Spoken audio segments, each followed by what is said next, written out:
Assalamualaikum warahmatullahi wabarakatuh.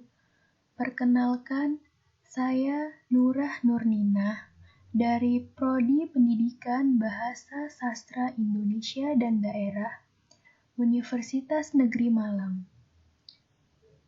Pada kesempatan ini, saya akan mempresentasikan hasil proposal skripsi saya.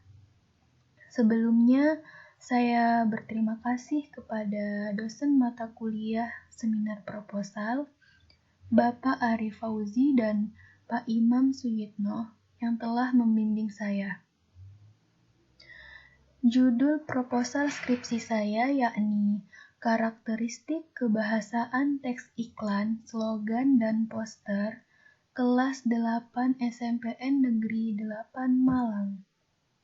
Di sini saya akan membahas yang pertama, latar belakang, yang kedua, kajian teori, dan yang ketiga, metode penelitian.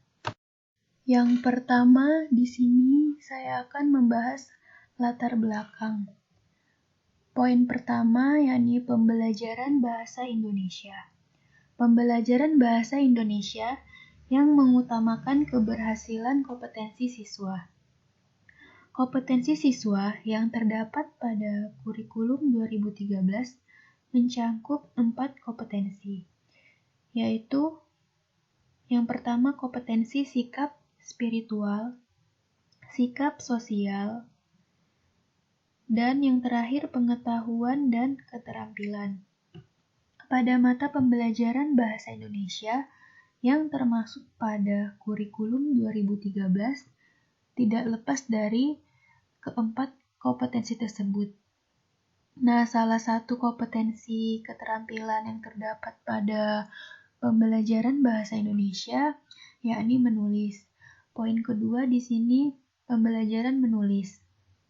Menulis merupakan salah satu keterampilan berbahasa yang harus dikembangkan karena keterampilan menulis dapat diperlukan untuk berkomunikasi. Selain itu, menulis juga berfungsi sebagai alat untuk menyatakan ekspresi diri melalui berbahasa. Dan poin ketiga di sini ada karakteristik kebahasaan. Karakteristik kebahasaan memiliki berbagai macam ragam bahasa. Dalam penelitian ini, penulis meneliti melalui teks iklan, slogan, dan poster karya siswa kelas 8 SMPN 8 Malang. Hasil karya siswa dengan membuat teks iklan, slogan, dan poster yang diteliti penggunaan bahasanya dapat dilihat dari kesesuaian kalimat yang efektif, menyesuaikan diksi, dan menempatkan penggunaan ejaan pada kata. Dan yang terakhir, peneliti terdahulu. Peneliti terdahulu yang terkait dengan penelitian terhadap kemampuan menulis teks iklan, slogan, dan poster dengan metode penelitian deskriptif. Yang pertama, penelitian Arida Novitasari yang berjudul Karakteristik Teks Cerita Fantasi karya siswa kelas 7 SMP Negeri 9 Malang, Fakultas Sastra Universitas Negeri Malang pada tahun 2017. Nah, persamaan pada penelitian ini yakni meneliti karakteristik kebahasaan karya siswa. Perbedaan dari penelitian ini menggunakan teks cerita fantasi, sedangkan peneliti yang akan dibahas menggunakan teks iklan, slogan, dan poster.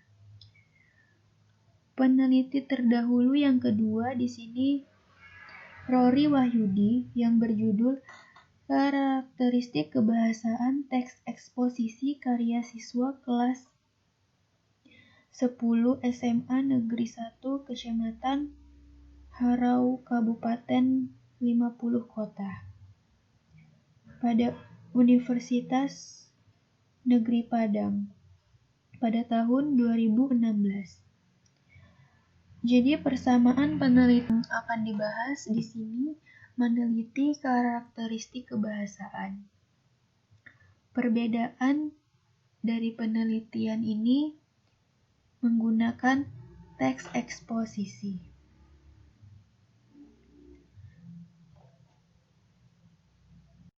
Selanjutnya, fokus penelitian. Fokus penelitian di sini terdiri dari 3 fokus. Yang pertama, diksi terhadap iklan, slogan, dan poster. Terbagi menjadi 2. Yang pertama ada ketepatan pemilihan kata. Yang kedua, kesesuaian pemilihan kata. Fokus yang kedua yakni kalimat terhadap iklan, slogan, dan poster. Di sini yang diteliti mengenai kalimat persuasif, yang kedua kalimat imperatif, yang ketiga kalimat deklaratif, dan yang terakhir ada kalimat interogatif. Yang terakhir fokus penelitian ejaan terhadap iklan, slogan, dan poster. Di sini ejaan yang sesuai dengan PUEBI yang berlaku. Selanjutnya, manfaat penelitian.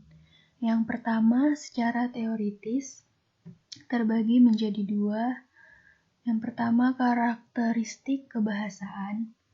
Karakteristik kebahasaan di sini sebagai sumber informasi ilmu pengetahuan mengenai karakteristik kebahasaan. Lalu yang kedua, teks iklan, slogan, dan poster. Di sini dapat dijadikan wawasan kemampuan siswa dalam menggunakan kebahasaan yang benar dan tepat terhadap teks iklan, slogan, dan poster. Yang kedua, manfaat penelitian secara praktis. Secara praktis, di sini yang pertama guru. Guru dapat dijadikan sebagai referensi, dapat menambah pengetahuan guru pada pembelajaran teks iklan, slogan, dan poster. Lalu yang kedua, terhadap siswa. Di sini sebagai tolak ukur dari hasil karya siswa. Lalu sebagai langkah untuk mengembangkan kemampuan menulis siswa. Dan yang ketiga, untuk peneliti, di sini dapat dijadikan pengalaman peneliti dan menambah wawasan peneliti. Selanjutnya, kajian teori. Yang pertama, di sini teks iklan, slogan, dan poster. Menurut Kosasih, teks iklan merupakan jenis teks yang mengkomunikasikan suatu pesan, gagasan, ataupun pemikiran kepada orang lain dan cenderung bersifat persuasif. Berdasarkan uraian tersebut, teks iklan adalah suatu uraian dari sebuah tulisan yang bertujuan untuk mengajak seseorang agar membeli suatu produk atau jasa yang akan ditawarkan kepada produsen. Dari teks iklan, slogan, dan poster di sini terbagi menjadi 4 bagian. Yang pertama, ada fungsi teks iklan, slogan, dan poster. Fungsi iklan, slogan, dan poster yang pertama, fungsi informasional, yakni memberitahukan kepada konsumen tentang karakteristik manfaat suatu produk. Yang kedua, ada fungsi transformasional, yakni iklan yang berusaha untuk mengubah sikap-sikap yang dimiliki oleh konsumen terhadap merek, pola-pola belanja, gaya hidup, teknik-teknik pencapaian, dan lain sebagainya. Yang kedua, struktur teks iklan, slogan, dan poster. Struktur di sini yang pertama, judul. Judul merupakan bagian struktur teks iklan yang tidak boleh dilewatkan untuk ditulis. Dan yang kedua, adanya produk yang ditawarkan menjadi salah satu syarat untuk penulisan teks iklan. Yang ketiga, pendeskripsian suatu produk. Di sini bagian utama dalam struktur teks iklan yang di dalamnya berisikan penjelasan tentang suatu produk tersebut. Dan yang ketiga, kaidah kebahasaan. Kaidah kebahasaan terdiri atas pernyataan yang bersifat persuasif, lalu pernyataan yang bersifat imperatif, bahasa iklan yang ringkas, pemilihan kata yang berima dan puitis, dan bahasa iklan yang memberikan sebuah kesan positif. Dan yang terakhir, jenis teks iklan. Jenis teks iklan terbagi menjadi dua. Yang pertama ada iklan pemberitahuan, iklan layanan masyarakat, dan iklan penawaran. Kajian teori yang kedua yakni ada kebahasaan. Bahasa sendiri merupakan saluran perumusan yang dapat melahirkan perasaan untuk memungkinkan pencipta agar bisa bekerja sama dengan sesama orang. Nah, kebahasaan di sini terbagi menjadi tiga. Yang pertama ada diksi. Diksi berasal dari bahasa Inggris yakni diction yang berarti perihal pemilihan kata. Jadi istilah ini dipergunakan untuk menyatakan kata-kata yang dipakai untuk mengungkapkan suatu ide atau gagasan. Di dalam diksi terbagi menjadi dua bagian.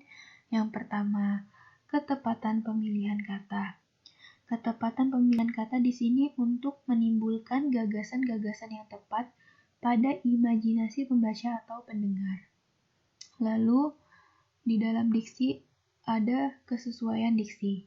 Kesesuaian diksi di sini mencocokkan pemilihan kata yang digunakan agar tidak menyinggung perasaan orang lain untuk mendengarnya. Dan yang poin kedua, kalimat. Kalimat merupakan satuan linguistik yang mengandung gagasan lengkap dan terdiri atas unsur-unsur yang tersusun menurut aturan tertentu dan mempunyai intonasi tertentu. Dan yang terakhir, ejaan. Ejaan menurut Permendikbud Republik Indonesia nomor 50 tahun 2015, aturan mengenai ejaan meliputi pemakaian huruf, penulisan kata, pemakaian tanda baca, dan penulisan unsur serapan. Dan yang terakhir, kajian teori mengenai hakikat menulis. Menulis sendiri merupakan salah satu keterampilan berbahasa, yang pada dasarnya menulis sebagai kegiatan merangkai huruf di kata atau kalimat untuk disampaikan kepada orang lain sehingga orang lain dapat memahaminya. Hakikat menulis terbagi menjadi dua bagian. Yang pertama, tujuan menulis. Tujuan menulis di sini agar siswa di sekolah mampu terampil menulis dengan baik dan benar. Lalu yang kedua, manfaat penulis. Manfaat penulis terbagi menjadi beberapa bagian. Yang pertama, dengan menulis kita lebih mengenali potensi yang ada pada diri yang berkaitan dengan permasalahan yang sedang ditulis. Lalu menulis juga dapat mengembangkan berbagai gagasan yang ingin dikemukakan dalam tulisan pada bentuk teks. Dan yang ketiga, dapat memotivasi diri untuk belajar dan membaca lebih giat. Menulis jadi penemu atau pemecah suatu masalah.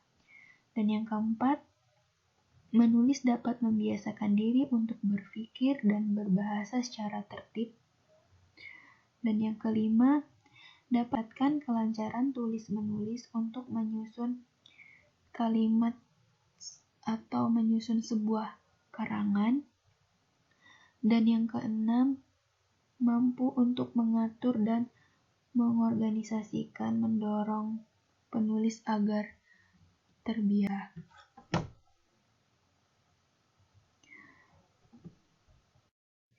Dan yang terakhir, metode penelitian. Poin pertama di sini, pendekatan dan jenis penelitian.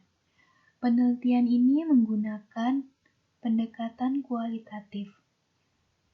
Pada pendekatan ini, peneliti bertujuan untuk menganalisis karakteristik kebahasaan berupa diksi, kalimat, dan ejaan pada teks iklan, slogan, dan poster dalam karya siswa kelas 8. Jenis penelitian ini yakni penelitian deskriptif. Pada penelitian ini dapat berupa karakteristik kebahasaan yakni diksi, kalimat, dan ejaan, sehingga penelitian deskriptif lebih sesuai karena data yang dikumpulkan berupa karakteristik kebahasaan yang akan dianalisis dengan mendeskripsikan. Lalu yang kedua, data dan sumber data. Data dan sumber data di sini menggunakan data verbal yang berupa kalimat, diksi, ejaan pada karakteristik kebahasaan teks iklan karya siswa kelas 8 SMP Negeri 8 Malang yang hasilnya dari tugas membuat teks iklan. Yang ketiga, prosedur pengumpulan data dan instrumen. Prosedur pengumpulan data di sini menggunakan teknik studi dokumen yang menganalisis aspek sesuai dengan instrumen yang telah diteliti. Studi dokumen bertujuan untuk mengetahui karakteristik kebahasaan teks iklan, slogan, dan poster pada siswa kelas 8 SMP Negeri 8 Malang. Langkah-langkah pengumpulan data pada penelitian ini, yang pertama, fokus penelitian terhadap karya siswa dengan menggunakan diksi, lalu fokus penelitian pada penggunaan kalimat, lalu yang terakhir, fokus penelitian pada penggunaan ejaan. Instrumen penelitian ini sebagai instrumen penelitian utama atau instrumen kunci, yang artinya penelitian dapat mengumpulkan data, menyimpulkan data tersebut. Dan yang terakhir, analisis data. Analisis data pada penelitian ini terdiri dari 3 alur kegiatan. Yang pertama, reduksi data dapat diidentifikasi. Yang pertama, mengidentifikasi berdasarkan 3 aspek, mengidentifikasi aspek yang sesuai dengan teks iklan dengan identifikasi kalimatnya. Lalu yang kedua, mengidentifikasi diksi yang sesuai dengan teks iklan, dan yang ketiga, mengidentifikasi ejaan yang sesuai pada teks iklan. Sekian presentasi hasil proposal skripsi saya.